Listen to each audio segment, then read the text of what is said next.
Ancient biblical prophets wrote about the future. Today, theologians are poring over those scriptures with a firm belief that their prophecies are coming to pass. Journey now into the world of eschatology on Prophecy in the News with author and lecturer J.R. Church. Recently, my attention was drawn to the FBI website and their article entitled Project Megiddo. According to this assessment, this strategic assessment, the attached analysis entitled Project Megiddo is an FBI strategic assessment of the potential for domestic terrorism in the United States, undertaken in anticipation of or response to the arrival of the new millennium. Gary Stearman is here to discuss with me the FBI report, Project Megiddo. Project Megiddo. If there ever was a wonderful code word, Megiddo is it. I'm going to read a paragraph, JR, which will explain this report perfectly, and it goes as follows, quote, "For over 4,000 years, Megiddo, a hill in northern Israel, has been the site of many battles. Ancient cities were established there to serve as a fortress on the plain of Jezreel and to guard a mountain pass. As Megiddo was built and rebuilt, one city upon another, a mound or hill was formed. The Hebrew word Armageddon means hill of Megiddo. In English, the word has come to represent battle itself. The last book of the New Testament of the Bible designates Armageddon as the assembly point in the apocalyptic setting of God's final and conclusive battle against evil. The name Megiddo is an apt title for a project that analyzes those who believe the year 2000 will usher in the end of the world and who are willing to perpetrate acts of violence to bring that end about." End quote. The FBI. The introductory paragraph from their 32-page document called Project Megiddo. And JR, this project, I think, is perhaps unprecedented because it's the cutting edge. It is beginning to target specific religious beliefs as dangerous. Now, in my opinion, that's dangerous. During World War II, there were a lot of ministers who were talking about end-time prophecy. Some even were so bold as to say that Adolf Hitler could be the Antichrist. I don't see the FBI going after them. And JR, it was, at that time, of course, there was a certain sanctuary when it came to religious thought. I think that period is far behind us. Today, the idea of theology has been bandied about, kicked, stomped, dragged in the dirt to the point that no longer is it held in any kind of respect.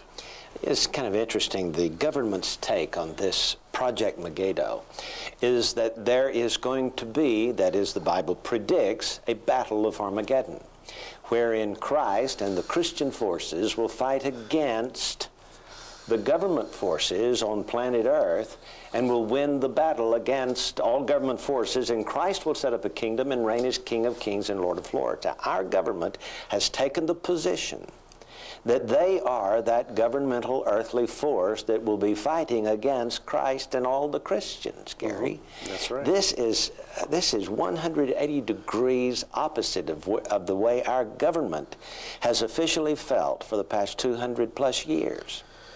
We have been a Christian nation until now. Yeah, this is a total reversal in which the FBI sets up a straw man, which is called right-wing religious fanaticism, sometimes labeled right-wing religious terrorism, and then depicts itself, the FBI, as the target or victim.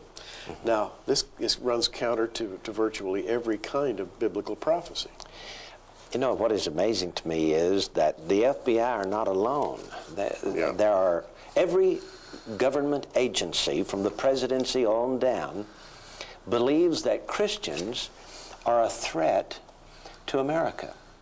And let me just read to you what Secretary of State William Cohen recently wrote. He said, quote, "Terror weapons will find their way into the hands of individuals and independent groups, fanatical terrorists and religious zealots beyond our borders, brooding loners and self-proclaimed apocalyptic prophets at home." Gary, I don't even own a gun. I don't understand why the government would come out so forcefully at this time, as the year 2000 approaches, to take such an anti-Christian stand. Well, J.R., what's being done here, again, is to establish a label, in this case, right-wing religious fanaticism, and then build a fictitious enemy under the rubric of that label. It's almost as though you set talk radio up as the enemy and say, talk radio is to be feared for the following reasons. And then you begin to hammer away at that, and after a while, talk radio becomes the enemy. You can do that with anything that you desire to do, but basically it comes under the heading of propaganda, and it comes also under the heading of the apocalypse. In this 32-page report, J.R., I haven't counted, but it's got to be probably over 100 times the word apocalypse is used. And beliefs in the apocalypse and beliefs in the turn of the millennium is used as a set of code words that signal terrorism. Now, I don't know too many church leaders who preach an apocalypse who also preach terrorism. There are some real fanatics, a very tiny handful of them, but we certainly distance ourselves from those people. In fact, Gary, they mention some of those terror groups in this report. They do. But they seem to use them as examples of normal, ordinary, Bible-believing, run-of-the-mill Christianity. Well, J.R., here on page 6 of the report, they mention Buford Furrow, the man who was charged in August 1999 in the Los Angeles area with raging into a Jewish daycare center. And he, quote, told the authorities, "It's time for America to wake up and kill the Jews." This report labels Buford Furrow as a right-wing Christian fanatic. And in fact, that label then is used indiscriminately to describe virtually anyone who believes in a kind of millennial philosophy. They mention a Ben Smith here who committed suicide after shooting at minorities in Indiana and Illinois. And they found literature in his home that was apocalyptic. They mentioned a James Byrd Jr., a man who lived in Jasper, Texas. No, this is John William King, who dragged to death a black man, James Byrd Jr., in Jasper, Texas. And this man believed that his actions would precipitate a race war. Also in his home was found apocalyptic literature. And these are just 3 examples of many, many, many in this report. These men are all called right-wing religious fanatics who believe in the apocalypse, and they believe that at the turn of the millennium, something significant could happen. J.R., there we are, a label. You know, somehow, all of my growing up years, I always thought of the United States as the new promised land, practically. I mean, we were a Christian America. And the government was on the side of Jesus Christ. And when Jesus comes back, hey, our military is going to help him win this battle of Armageddon. I never in my wildest dreams saw the United States on the side of the enemy in the Battle of Armageddon. And it is the FBI that has chosen to title the battle Armageddon. Yes. It is absolutely Project Megiddo. It's not the Christians that have named this battle. It is the FBI that has named this upcoming, and frankly, Gary, they say that, for example, as a part of the federal interagency effort launched last year by President Clinton and led by the National Security Council, the Defense Department is going to do its part to prepare the nation for the catastrophic consequences of an attack that unleashes these horrific weapons. He does not say what the weapons are. Because it has long prepared to face this grim possibility on the battlefield, the military has unique capabilities to offer in the domestic arena as well. In other words, they're telling us here, Secretary of State William Coyne is telling Americans that the government is going to use United States troops marching up and down the streets and avenues of our nation to keep our people under control. Which is, by the way, unconstitutional, against the law. Let me quote something quickly here as we're moving out of this segment. Quote, "When and how Christ's second coming will occur is a critical point of ideology of those motivated by extreme religious beliefs about the millennium. There is no consensus within Christianity regarding the specific date that the apocalypse will occur. However, within many right-wing religious groups, there is the uniform belief that the apocalypse is approaching." End quote. J.R.? Sure we do. Sure we do. We believe the apocalypse is approaching. We believe the tribulation period is somewhere in the foreseeable future.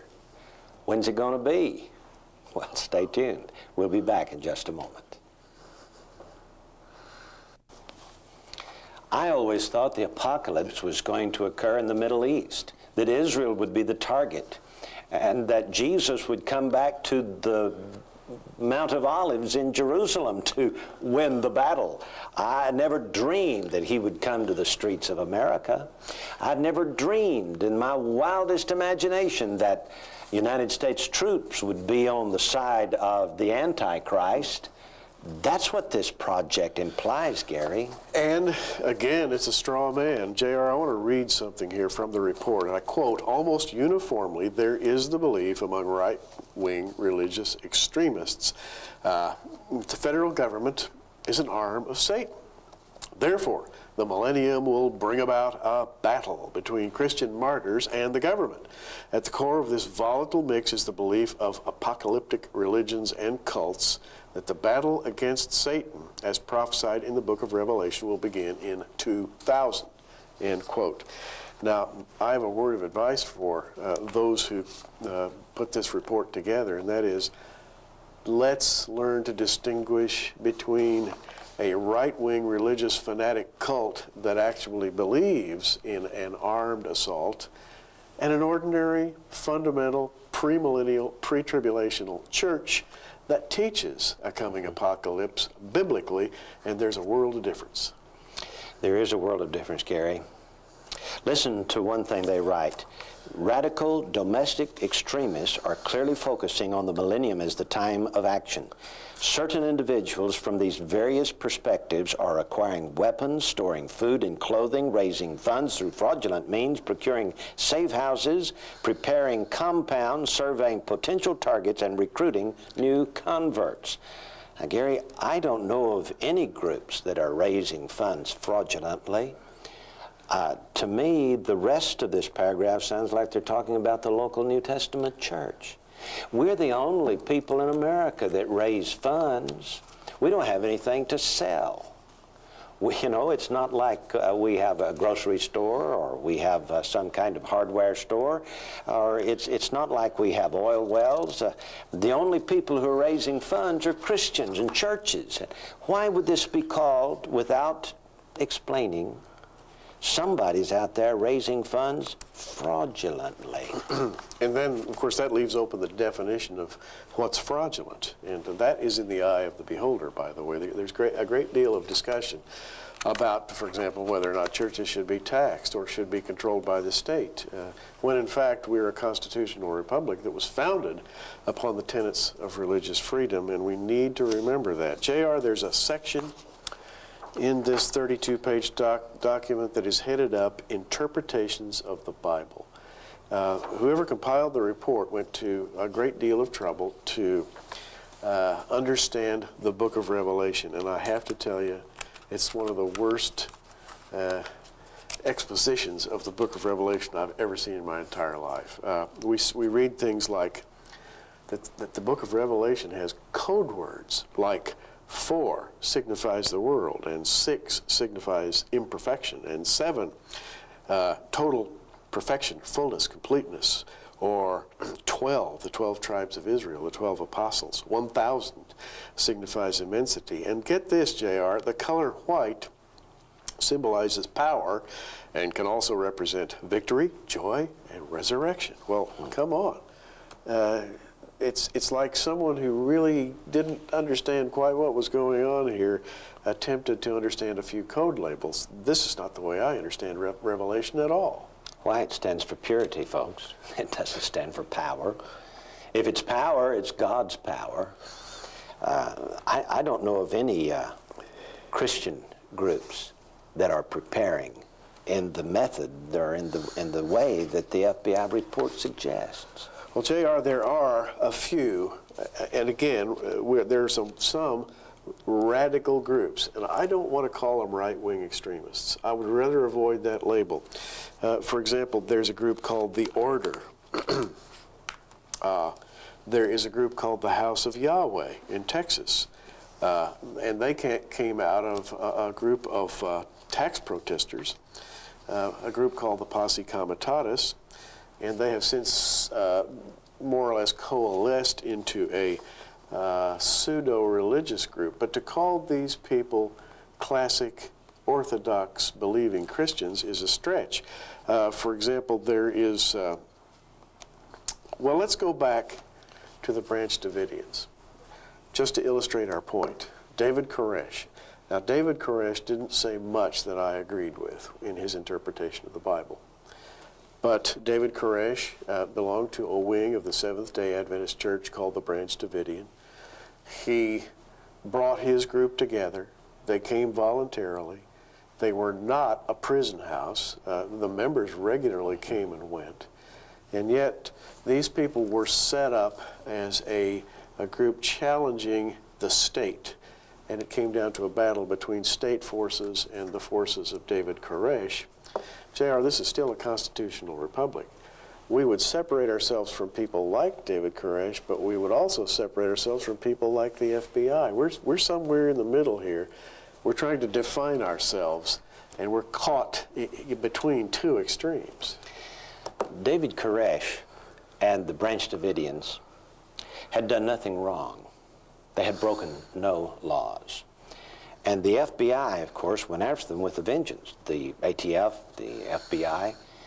And for the past several years, they've covered up some of the things that they did there, using CS gas, for example, yeah. which is against the international law, and explosives that morning of the fire.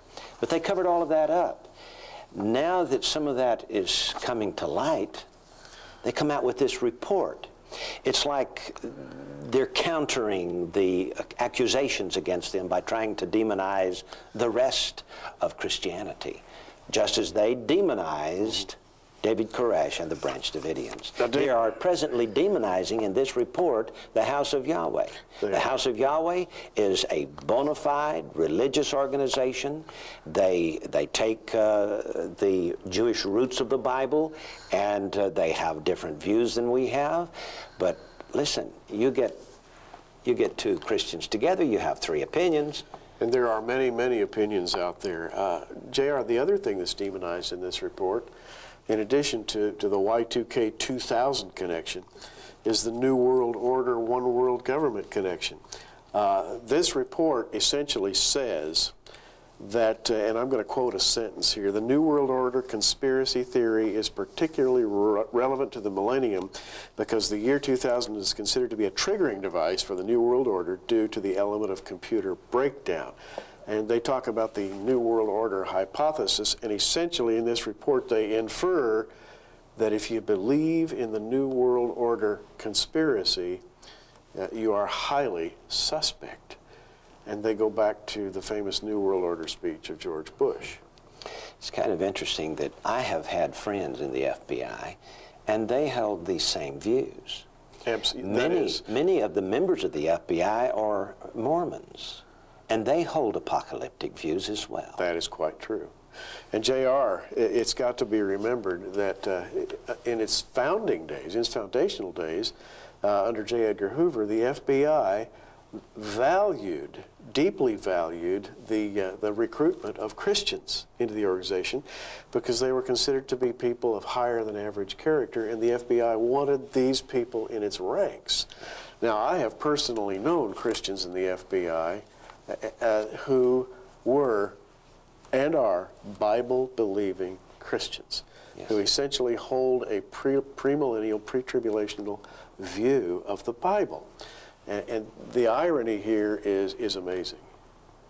It's unfortunate, most unfortunate, that this report has come out at this time, because as we approach January 1 of the year 2000, it appears that the government, using the military, using, as they say here, the National Guard and paramilitary units, are going to be patrolling the cities of America, looking for terrorist activities. And Gary, not one paragraph in here about the real terrorists, the foreign Osama bin Laden group. That's right. None of the Iraqi or Iranian terrorists, none of the Muslim terrorist groups That's that right. are targeting America.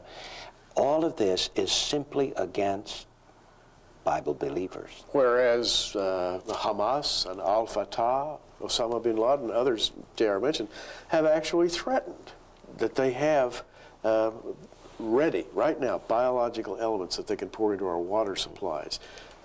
They invented terrorism, folks. They are the terrorists. Yes, there are a tiny, tiny handful of radical groups that have taken the label Christian and used it to their own ends. But let's not paint Christianity with this evil brush. We need to make a distinction here. Do you remember back when President Kennedy was assassinated by Lee Harvey Oswald? The first thing on the news across America was those right-wing religious extremists in Dallas were guilty. Yeah. This was the first label. It was a communist who killed him, not a Christian. We'll be back in just a moment.